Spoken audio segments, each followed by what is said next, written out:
AICC అగ్రనేత రాహుల్ గాంధీపై అనర్హత నిర్ణయం ప్రజాస్వామ్యానికి గొడ్డలు పెట్టు అని నల్గొండ జిల్లా నకరికల్ నియోజకవర్గ కాంగ్రెస్ ఇన్ఛార్జ్ దైదా రవీందర్ వ్యాఖ్యానించారు.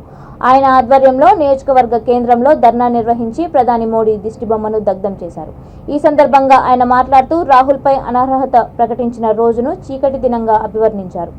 కేంద్ర ప్రభుత్వం తీసుకున్న నిర్ణయాన్ని వెనక్కి తీసుకోవాలని డిమాండ్ చేశారు. ఈ కార్యక్రమంలో నాయకులు, కార్యకర్తలు తదితరులు పాల్గొన్నారు.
బెంగళూరులో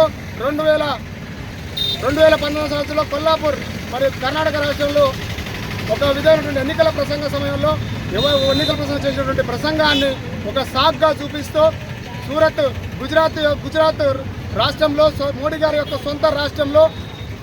ఒక జిల్లా కోర్టులో పిటిషన్ వేసి తర్వాత ఒక విధంగా తీర్పు వచ్చినటువంటి 2 సంవత్సరాలు జైలు శిక్ష చెప్పే సందర్భంలో అట్టి తీర్పును కూడా రిజర్వ్ చేసి పైపెంచి అప్పీలు పోవాలని చెప్పేసిన కోర్టు తీర్పును కూడా ఒక విధంగా రిజర్వ్ ఇచ్చిన తీర్పును కూడా మరి బేఖాతరు చేస్తూ ప్రజాస్వామ్య విలువలకు పాత త్రిలోకాలు ఇచ్చి ఈరోజు కేంద్ర ప్రభుత్వం సభ్యత్వం రద్దు చేయడం నిజం కూడా బాధాకరమైనటువంటి సంఘటన ఈ సందర్భంగా తెలియజేస్తూ ముఖ్యంగా ఈరోజు ఆ యొక్క పార్లమెంటు సభ్యత్వాన్ని తక్షణమే రద్దు చేసిన సభ్యత్వాన్ని తక్షణమే వెనక్కి తీసుకొని మరి వారిని పార్లమెంటుకు వచ్చే విధంగా మరి చేయాలని చెప్పేసి మేము కేంద్ర ప్రభుత్వాన్ని డిమాండ్ చేస్తూ ఎలక్షన్ కమిషన్ దీని విషయంలో ఈ నిర్ణయం తీసుకోవాలని చెప్పేసి మరి దీంతో పాటు రాబోయే రోజుల్లో ఖచ్చితంగా ముందు సభ్యత్వం